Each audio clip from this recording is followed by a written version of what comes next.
Nabi Ahmad Toha Rabbina Biduhurin Nabi Ahmad Ya Hanana Nabi Muhammad Walikal fadlu min Allah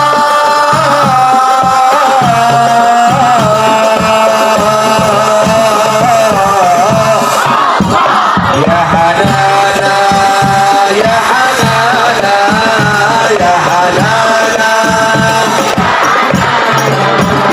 Ya Hanana Ya Hanana Ya Hanana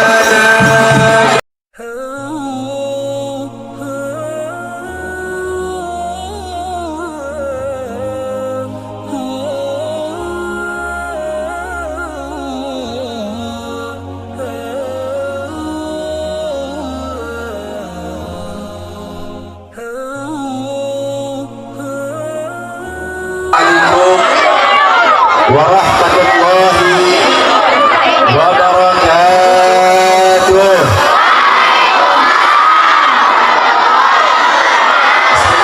Alhamdulillah wassalatu wassalam ala rasulillah Sayyidina Muhammad ibn Abdullah wa ala alihi wa sahbihi wa man wala rabbi israh li sadri wa yassir li amri wahlul 'uqdatam min lisani yafqahu qawli.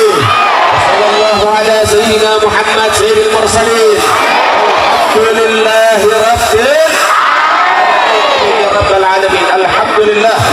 Sama-sama kita muliakan, kita hormati, kita kagumi, kita cintai segenap para asatidz, para alim ulama, para masyayikh, para tokoh-tokoh masyarakat, para muallim, para mudarris, para tuan-tuan guru, dan insyaallah mudah-mudahan senantiasa dipanjangkan usianya oleh Allah bisihah wal afiyah bi taatillah wa rasulillah, juga daripada sahibul hajah, mudah-mudahan keluarga besarnya diberikan berkah oleh Allah subhanahu wa ta'ala.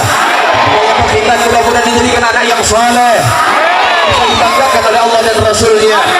Juga yang hadir ada di tempat ini, semua masyarakat yang ada di tempat ini, mudah-mudahan yang punya hajat, hajatnya dikabulkan oleh Allah, yang punya kesalahan diampuni oleh Allah, yang punya usaha diberkahi oleh Allah, yang rumah tangga jadi sakinah mawaddah warahmah, yang punya jodoh mendapatkan jodoh yang baik, keturunan mendapatkan keturunan yang baik, sudah memiliki anak mudah-mudahan menjadi anak yang soleh dan soleha. Ya Rabbal Alhamdulillah, limpahan puja dan puji syukur kehadiran Allah Al-Malikul Ahad Al-Fardus Samad Alladzi lam yalid wa lam yulad. Segala puji bagi Allah, Tuhan yang Maha Esa, yang Maha Tunggal, yang Maha Kuasa, dan dialah Allah subhanahu wa ta'ala dan yang memberikan jutaan nikmat, bahkan lebih banyak daripada itu diberikan, ditumpahkan kepada kita semua. Dialah Allah subhanahu wa ta'ala dan yang memberikan anugerah hidayah dan rahmat kepada segenap hamba-hambanya yang mendekatkan diri mereka kepada Allah subhanahu wa ta'ala. Salawat teriring salam terus kita berikan dan gerahkan kepada hadratir Rasul, imamuna wa qudwatuna wa sayyiduna Muhammad,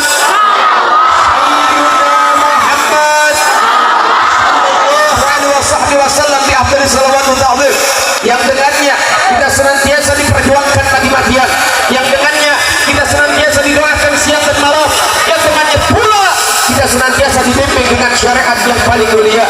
Ya ayyuhal ikhwan rahimakumullah, sama-sama kita kumpul di tempat ini untuk pintu langit untuk mendapatkan rahmat dari Allah subhanahu wa ta'ala. Sama-sama kita duduk di tempat ini untuk senantiasa berharap rahmat Allah subhanahu wa ta'ala.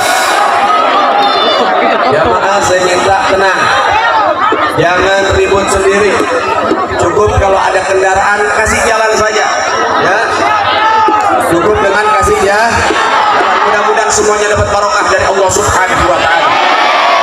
Saudara yang dimuliakan oleh Allah subhanahu wa ta'ala, malam ini sama-sama kita diajak oleh guru-guru kita untuk munajat dan zikir kepada Allah subhanahu wa ta'ala.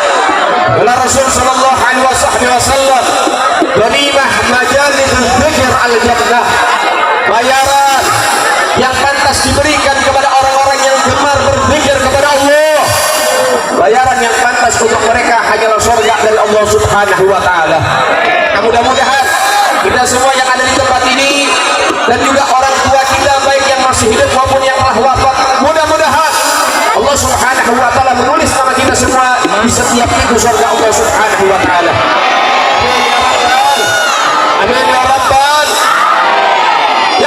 ikhwan rahimakumullah.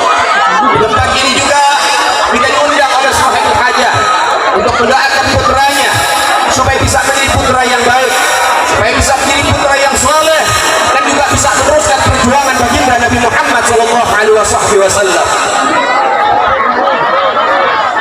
Ya ayyuhal ikhwan rahimakumullah, yang mana saat ini kita sedang menghadiri daripada undangan saudara kita, yang mana kita sedang menjalankan sunnah baginda Nabi Muhammad. Kalau Rasul sallallahu alaihi wasallam, khamsun min haqqil muslim ala muslim, ada 5 kewajiban yang wajib kita berikan kepada saudara muslim kita yang lain. Yang pertama, raddut tahiyat, menjawab salam ketika saudara semuslim kita berjumpa, saling bertegur sapa, membukanya dengan salam, maka memberikan salam hukumnya sunnah dan menjawabnya hukumnya wajib. Maka itu termasuk hak yang harus kita berikan kepada saudara semuslim kita, saudara. Yang kedua, wa ijabatul da'wat, yaitu memenuhi undangan bila mana kita mampu, bila mana kita memiliki waktu, maka kita juga wajib untuk memenuhi undangan saudara semuslim kita. Dan malam ini sudah 2 sunnah yang kita jalankan. Yang pertama, diucapkan salam di tempat ini sudah kita lakukan. Yang kedua, undangan saudara kita sudah kita hadirkan. Maka mudah-mudahan kita pulang bawa barokah yang besar dari Allah Subhanahu wa taala. Yang ketiga, kewajiban kita sebagai sesama muslim. Yang pertama, raddut tahiyat, wa ijabatul da'wah, wa syuhudul jenazah, menghadiri daripada bila mana ada saudara kita yang wafat, kita wajib juga untuk mengurus daripada jenazahnya, baik dari menyolati, takziah, mendoakan, memandikan, mengkafani, serta menguburkan. Itu kewajiban kita bersama, saudara. Kemudian yang keempat, wa iyadatul marid, kalau ada yang sakit dijenguk, karena ini adalah sunnah baginda Nabi Muhammad, yang mana hal ini dilakukan dan juga disyariatkan oleh Rasul untuk supaya menjaga daripada persatuan dan juga kekeluargaan kita, dan juga daripada keislaman kita bersama.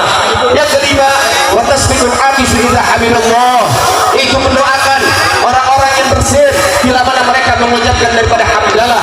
Maka insyaallah kewajiban ini senantiasa kita jalankan untuk meraih ridha Allah Subhanahu wa taala. Amin ya rabbal.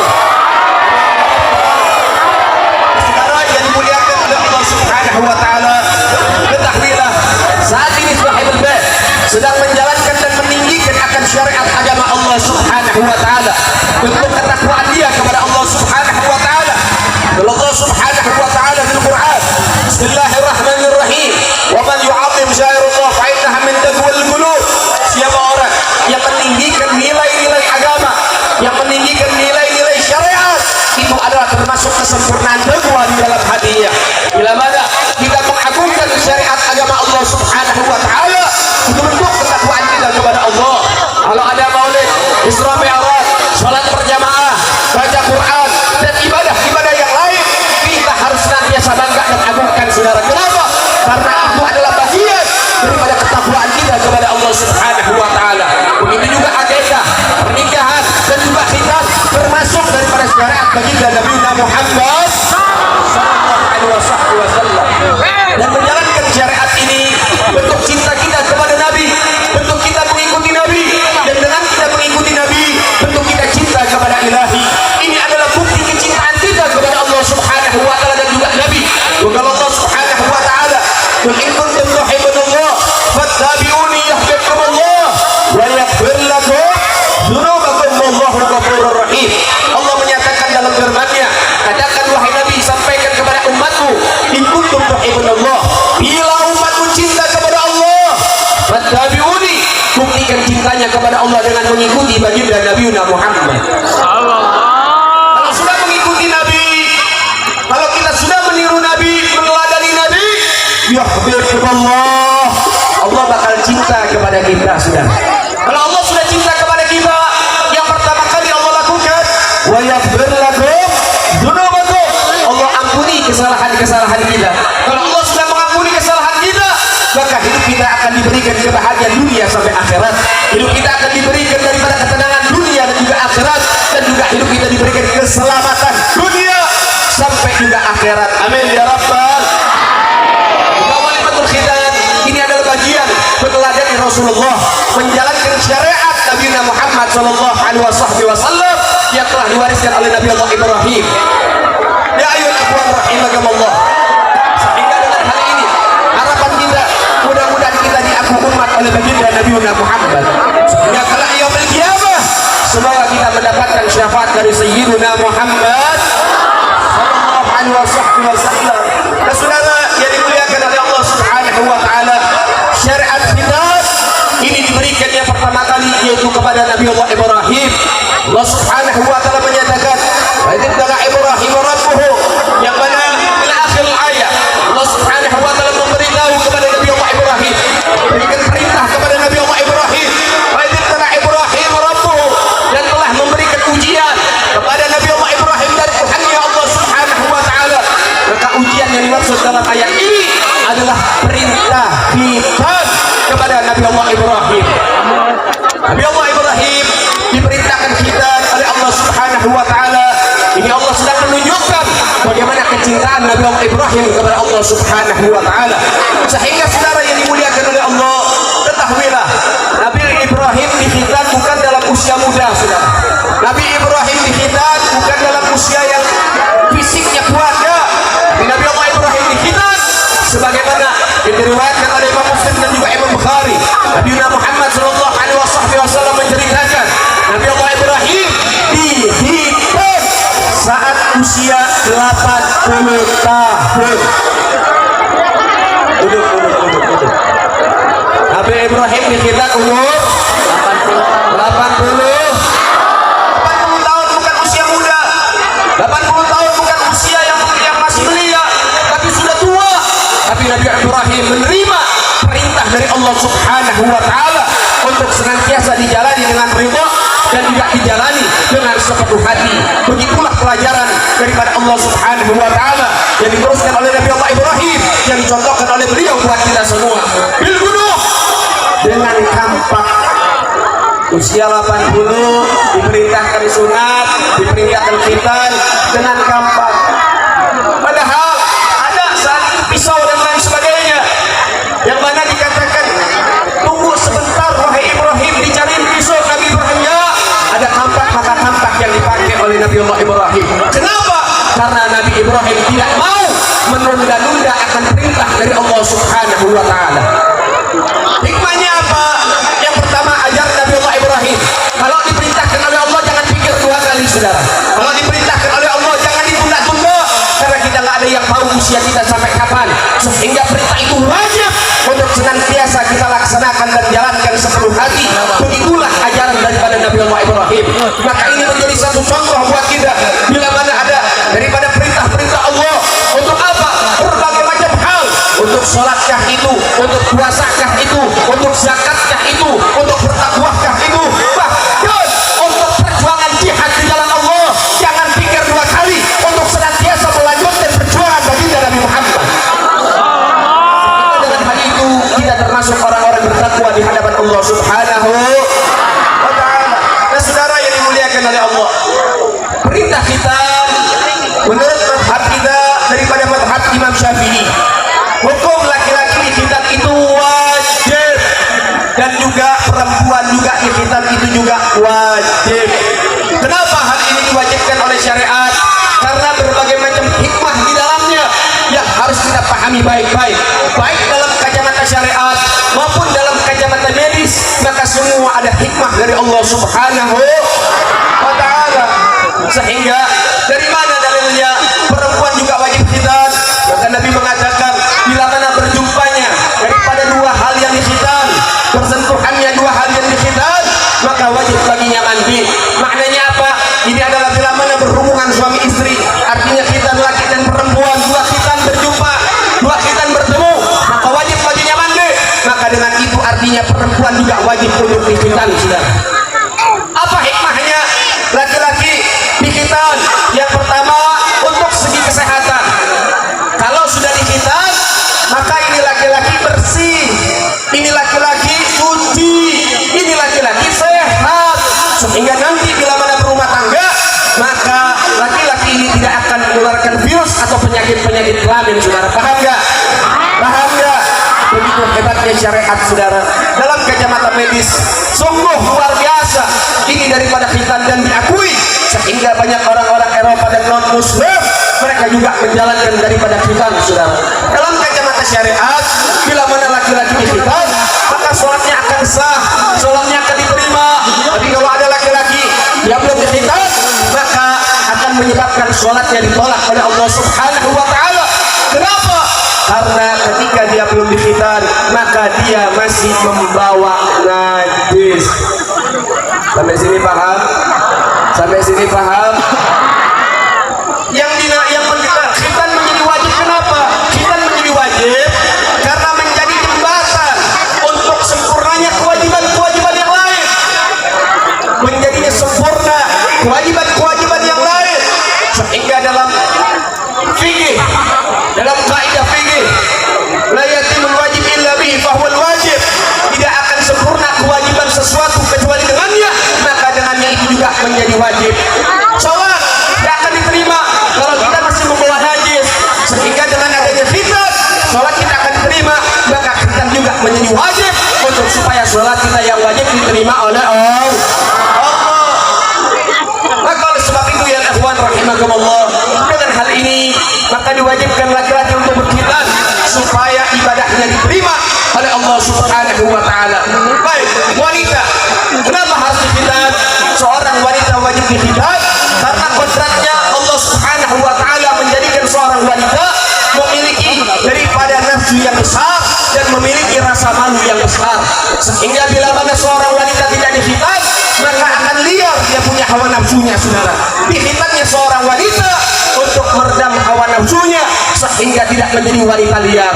Nah kalau sebab itu ini syariat agung, ini syariat luar biasa, ini syariat begitu agung dan mulia. Maka mudah-mudahan yang menjalankan syariat dengan baik mereka menjadi hamba-hamba yang dimuliakan oleh Allah Subhanahu wa ta'ala. Amin ya rabbal amin ya rabbal. Saudara, menjadi kewajiban orang tua selain memberikan nama yang baik kepada anaknya, memberikan pendidikan yang baik kepada anaknya, hak orang tua kepada anak memberikan khitan juga kepada anaknya, sehingga dengan hal itu keluarganya menjadi keluarga yang soleh dan soleha, sehingga dengan semua itu sang anak bisa menjadi orang yang ibadah yang diterima oleh Allah Subhanahu wa ta'ala, menjadi hamba-hamba yang diridhoi oleh Allah Subhanahu wa ta'ala. Amin ya rabbal amin ya rabbal. Rahimakumullah, itulah perihal khitan.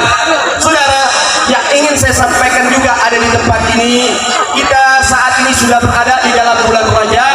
Ar-Rajab syahrullah, bulannya Allah Subhanahu wa ta'ala, bulan kemuliaan, bulan keagungan, bulan pengampunan, bulan memohon ampun kepada Allah. Maka perbanyak zikir dalam bulan Rajab yang diajarkan oleh baginda Rasul sallallahu alaihi wasallam. Rabbighfirli warhamni wa tub alayya, dibaca pagi 70 kali, sore 70 kali. Ini anjuran dari baginda Nabi Muhammad. Ini doa Nabi, ini zikir Nabi. Kalau cinta sama Nabi, jalankan. Pagi 70, sore 70. Rabbighfirli warhamni wa tub alayya.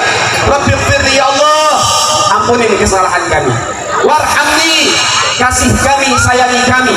Wa tub alayya, terimalah tobat kami. Itulah doa baginda Rasul sallallahu alaihi wasallam dalam bulan Rajab. Dan juga saudara, dalam bulan Rajab ada lagi doa yang diperbanyak oleh Nabi. Apa itu? Allahumma barik lana fi Rajab wa Sya'ban wa balighna Ramadan. Ya Allah, berkahi Rajab dan Sya'ban kami, sampaikan usia kami sampai dalam bulan Ramadan. Maka itulah doa yang diperbanyak oleh Nabi Muhammad dalam bulan Rajab.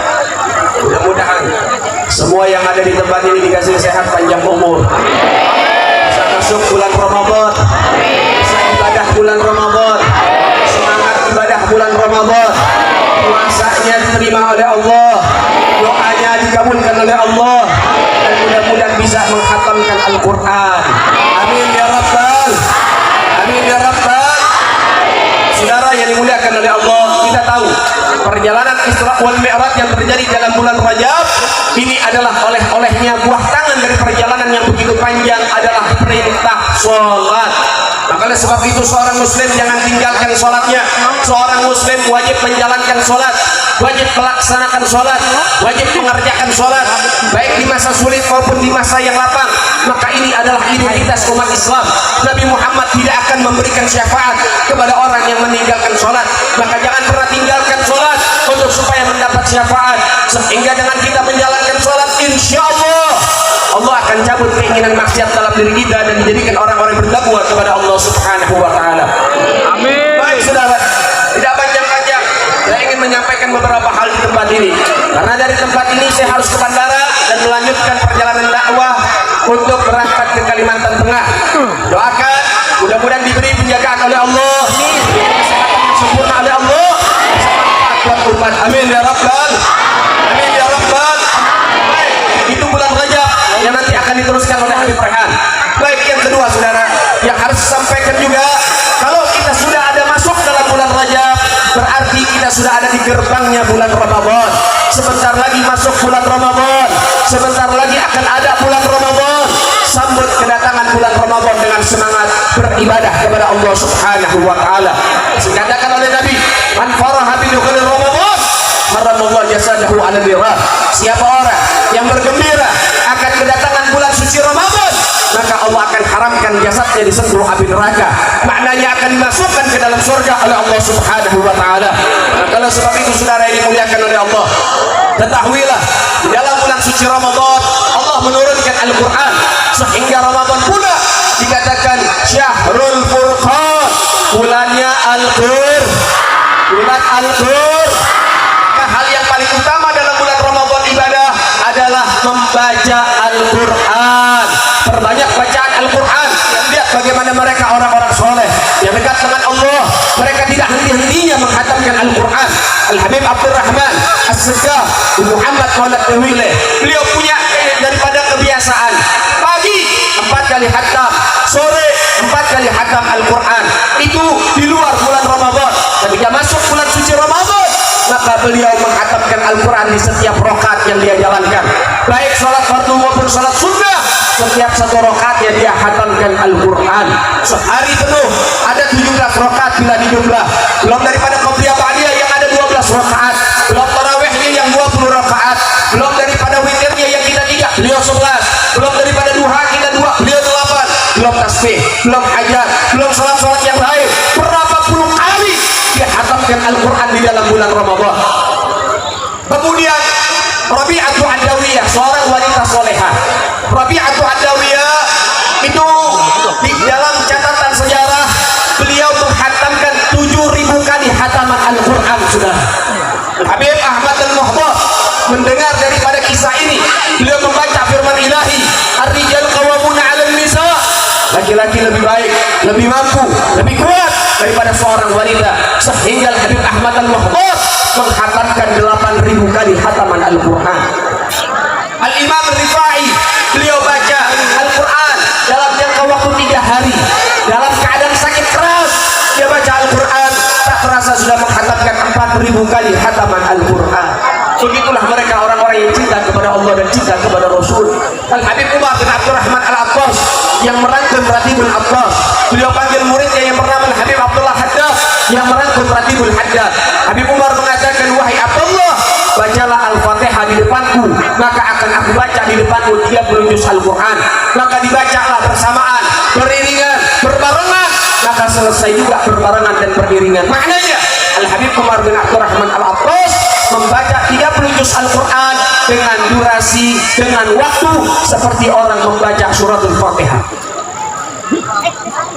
Berarti Habib Umar bacanya cepat-cepat ya. Mereka para wali Allah kalau baca Al-Quran dita'ani dengan perlahan, dengan rasa. Beliau membaca Al-Quran dengan diresapi, ya, gak buru-buru. Kok bisa demikian? Ini di luar logika. Begitulah para aulia diberikan kelebihan oleh Allah. Barakatul wajud, berkah dia punya waktu yang sedikit dia bisa melakukan hal-hal yang banyak. Sebagaimana Habib Abdullah Tahir, beliau baca sehari dia baca 125 kali, 125.000 kali membaca la ilaha illallah, baca subhanallah walhamdulillah wa la ilaha illallah wallahu akbar, dan zikir-zikir yang lain, selawat kepada Nabi setiap harinya 125.000.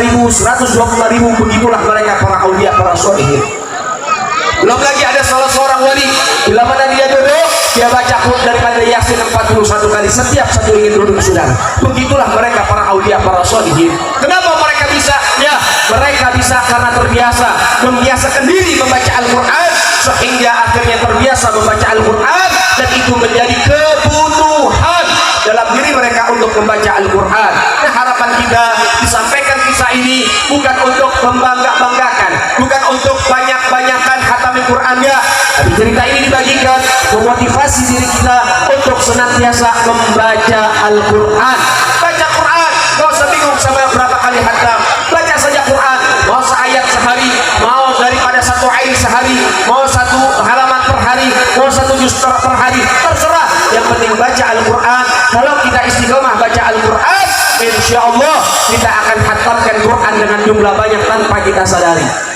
Nah, saudara yang dimuliakan oleh Allah, melihat keadaan ini, beberapa waktu yang lalu ada orang kafir, ada orang yang rela, yang dengan sengaja, yang dengan kurang ajar membakar Al-Quran. Betul nggak? Betul nggak? Hal ini harus kita kecam, saudara.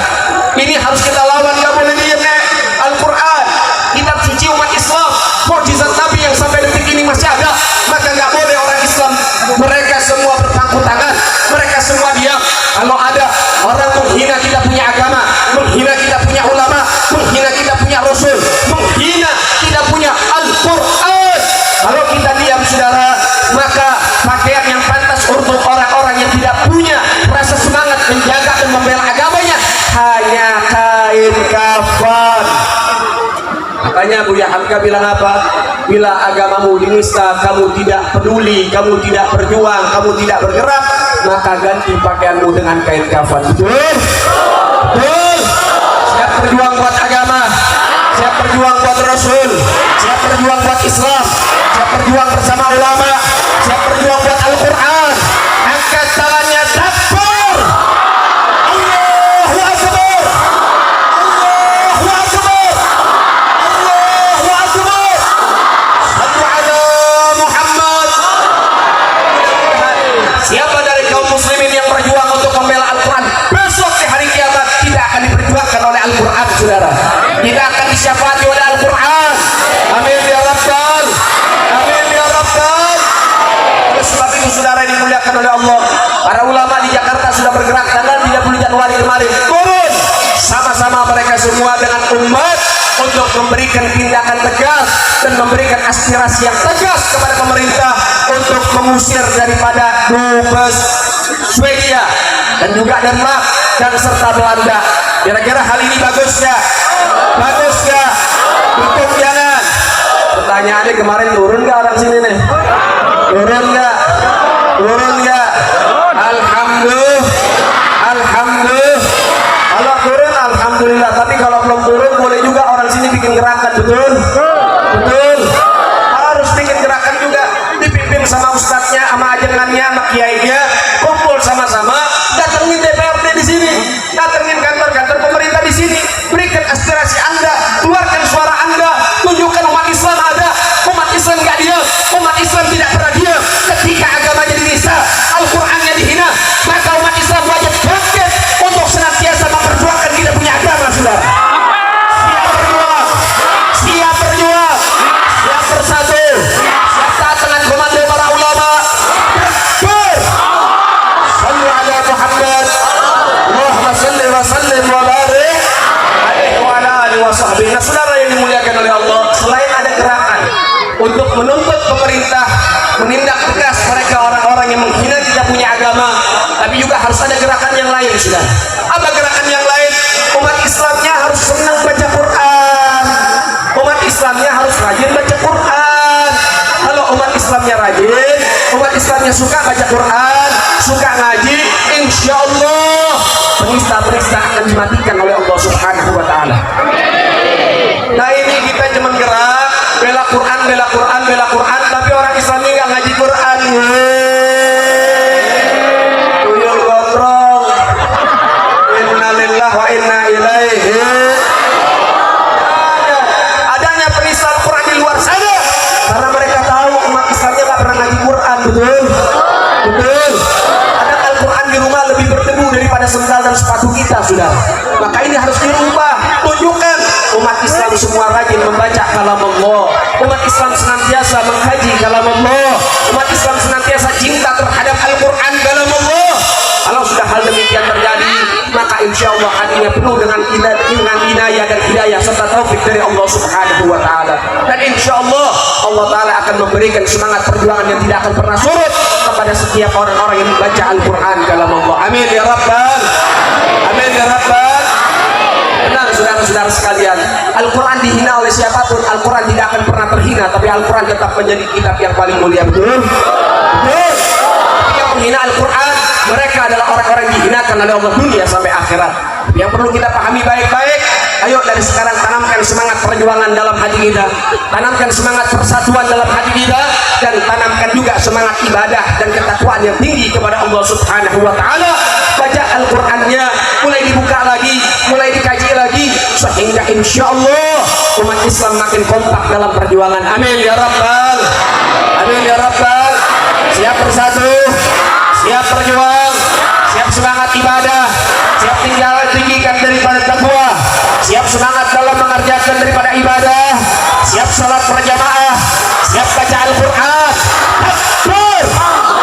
Sallu ala Muhammad. Amin ya Rabbal. Amin ya Rabbal.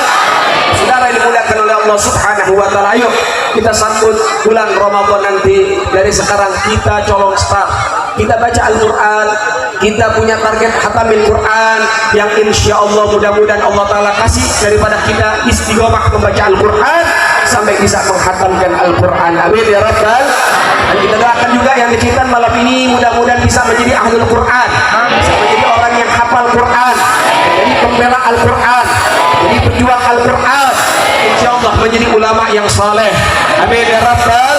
Dan kita doakan kepada segenap semua masyarakat yang ada di tempat ini, mudah-mudahan menjadi pembela Al-Quran, menjadi pejuang Al-Quran, jadi orang yang senantiasa membaca Al-Quran. Amin ya Rabbal.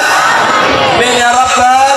Saudara yang dimuliakan oleh Allah Subhanahu wa Ta'ala, mungkin itu saja yang bisa saya sampaikan malam ini.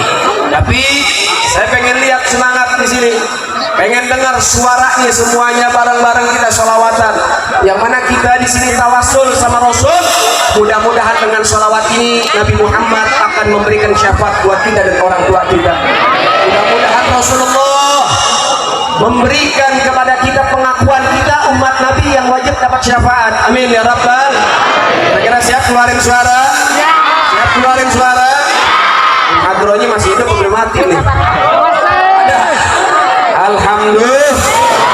Dan ikhwan rahimakumullah, sebelum kita di sini sama-sama untuk berselawat kepada Nabi Muhammad, yang perlu saya ingin sampaikan juga, yang pertama, kami dari Pondok Pesantren Al-Khairiyah yang ada di Bekasi, pondok yang saya asuh, yang mana pondok ini pondok gratis, gak dipungut biaya. Saya sudah mengatakan di beberapa tempat saya selalu mengucapkan memberikan kuota, dan di tempat ini juga kami akan memberikan kuota sampai 15 orang buat anak-anak di sini dari usia 13 sampai 20 tahun, khusus laki-laki yang pengen pesantren di pondok pesantren saya, silakan datang ke Bekasi, tidak dipungut biaya sama sekali, saudara. Dari umur 13 sampai 20 yang rajin, yang semangat, yang pengen mondok benar-benar, silakan bawa ke pondok pesantren kami, nggak dipungut biaya sama sekali. Kemudian juga pondok pesantren kami kasih kepada itu anak makan 3 kali sehari. Anak-anak di pondok kami kita kasih makan 3 kali sehari. Dan di sana juga ada lapangan futsal, basket, bulu tangkis, voli, dan kolam berenang buat anak-anak santri supaya mereka sehat, saudara. Dan maka oleh sebab itu yang paling penting bukan hanya fasilitasnya, tapi kita berikan kualitasnya, sehingga bawa ke tempat kami yang betul-betul pengen pesantren, jangan yang tukang tidur kayak kebun, saudara. Betul? Pengen pesantren, silahkan datang ke Bekasi, Anda ikuti pengajiannya di sana. Dan insya Allah mudah-mudahan selepas dari pesantren kami 4-5 tahun, kami akan kirim ke pusat yang ada di Pasuruan. Itu pondok pesantren guru kita Al-Habib Taufik bin Abdul Qadir As-Sejab, pondok pesantren Sunniyah Salafiyah. Nah, saudara yang dimuliakan oleh Allah, dari sini kita berikan 15 anak, kuota 15 anak, silahkan kirim. Dari kapan? Dari sekarang Anda sudah mendaftar. Anda bisa hubungi para panitia atau mencari daripada informasi di sosial media, ada pondok pesantren kami, ambil nomor teleponnya, hubungi saja kepada segenap dewan-dewan guru yang ada di sana untuk mendaftarkan dari sekarang. Masuknya habis lebaran. Habis lebaran tanggal 15 Syawal, anak-anak santri yang baru wajib masuk ke pondok pesantren kami. Tanggal 16 Syawal kami tutup, gak ada lagi yang masuk, saudara. Karena kami batasi, pondok pesantren kami membatasi santri-santri saat ini supaya kita semua lebih leluasa lagi bisa untuk senantiasa membimbing santri dengan betul-betul sempurna. Doakan juga santri-santri yang sedang berjuang saat ini, dan jumlahnya sekitar 40 sampai 50 orang yang semuanya itu gratis. Doakan mereka menjadi anak-anak yang soleh, doakan mereka menjadi pejuang-pejuang Islam, doakan mereka menjadi penerus perjuangan para ulama, penerus perjuangan Nabi. Amin ya rabbal. Saudara dimuliakan oleh Allah, bagaimana sih cara kami bertahan? Kami nggak punya donatur terikat. Cara kami bertahan untuk makan santri, untuk kebutuhan pondok dan lain sebagainya. Cara kami bertahan dari panggung ke panggung, kita bersolawat bareng-bareng. Kemudian kami mengajak kepada orang-orang yang ingin menyumbang, silahkan. Ingat saudara dimuliakan oleh Allah, Imam Abu Bakar Al-Baghdadi masuk ke dalam surga karena ngasih makan seekor kucing. Kemudian seorang pelacur, Nabi menceritakan dalam hadisnya, masuk ke dalam surga karena ngasih minum seekor anjing, diberikan hidayah oleh Allah jadi orang baik, dimasukkan ke dalam surga, diampuni dosa-dosanya. Kemudian Imam Ghazali masuk ke dalam surga gara-gara ngasih minum seekor lalat. Bayangkan, bila mana memberikan makan dan minum kepada binatang saja kita punya potensi besar masuk ke dalam surga, apalagi yang kita kasih makan adalah umat Nabi Muhammad yang sedang berjuang untuk mendapatkan ilmu yang barokah, saudara. Sehingga ini menjadi daripada apa? Menjadi pahala yang besar. Itu anak makan daripada sumbangan Anda semua, jadi urat, jadi daging, ya ibadah, Anda dapat pahala. Pulang ke kampung dia berdakwah, Anda dapat pahala dakwah. Kemudian dia dirikan pondok di kampungnya, Anda mendapatkan pahala mendirikan pesantren. Kemudian akan timbul lagi murid-murid beliau, maka Anda mendapatkan pahala yang berlipat-lipat ganda. Dan catat baik-baik, yang bisa nyumbang bukan orang yang punya uang, yang bisa nyumbang orang pilihan Allah Subhanahu wa Ta'ala. Buktinya banyak orang yang punya uang tapi gak punya pikiran buat menyumbang daripada pesantren, musola dan masjid, tapi mereka lebih senang daripada menyumbang kemaksiatan. Na'udzubillahi min. Inilah orang-orang beruntung malam ini yang insya Allah mudah-mudahan Allah berkahi buat kita semua. Amin ya rabbal. Pada sekitar panitia tolong dibantu daripada penggalangan dana, mudah-mudahan panitia senantiasa diberikan sehat wal afiat. Amin ya rabbal. Amin ya rabbal. Amin ya rabbal. Salatullah salamullah ala taha rasulillah. Salatullah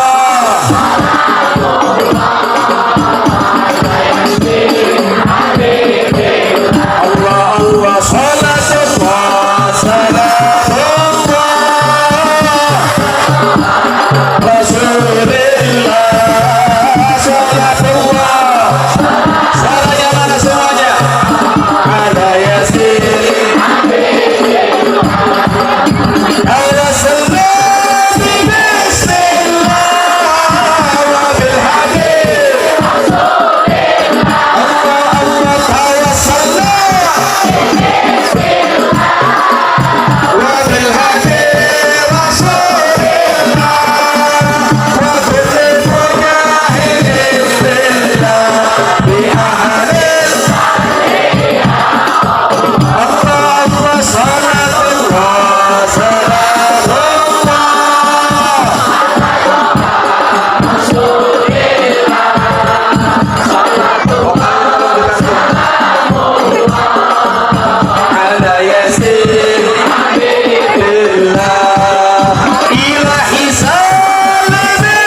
kami ya Allah, kabulkan hajat kami semua ya Allah ya Rabb.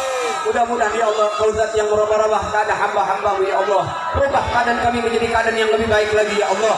Ya muhawwil al-ahwal, hawwil halana ila ahsani hal. Ya aziz ya ghafar ya musta'an, ya mudallib al-qulub, thabbit qulubana ala dinik wa ala ta'atik wa ala maghfiratik min khair al-anbiya rusulik ya Rahman ya Rahim ya ajwad al-ajwarin. Wa sallallahu ala sayyidina Muhammad sayyidil mursalin walhamdulillahi rabbil amin ya rabbal alamin. Jazakallah, terima kasih banyak. Itu saja yang bisa saya sampaikan. Mohon izin, mohon pamit. Yang bisa langsung jalan ke bandara. Insyaallah mudah-mudahan kita semua dijadikan orang-orang berkah dunia sampai akhirat. Assalamualaikum warahmatullahi wabarakatuh.